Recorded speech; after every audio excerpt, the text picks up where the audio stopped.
மூட்டு வலி பிரச்சனை. ஸோ நார்மலாக ஒரு 60 வயசு 70 வயசுக்கு தாண்டினவங்களுக்கு மூட்டு வலி வந்து ரொம்ப காமனாக இருக்கும்.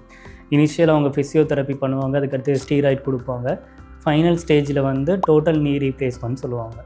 ஸோ மூட்டு மாற்று அறுவை சிகிச்சை பண்ணுற மாதிரி இருக்கும். ஸோ எல்லாருக்குமே வந்து சர்ஜிக்கல் கேண்டிடேட் கிடையாது. ஸோ அந்த மாதிரி இருக்கவங்களுக்கு அந்த மூட்டு வலி பிரச்சனைக்கு ஜெனிகுலர் ஆர்ட்ரி எம்பலைசேஷன்னு ஒரு டெக்னிக் இருக்குது.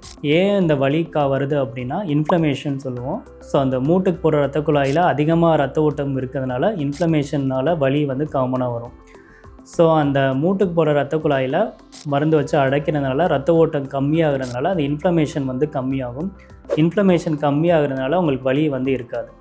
ஸோ வந்து ஒரு 60 வயசு 70 வயசு உங்களுக்கு மூட்டு மாற்று அறுவை சிகிச்சை பண்ண முடியாதவங்களுக்கு, மூட்டு வலி அதிகமாக இருக்கவங்களுக்கு நம்ம ஜெனிகுலர் ஆர்ட்ரி எம்பலைசேஷனுங்கிற டெக்னிக் வந்து பண்ணலாம்.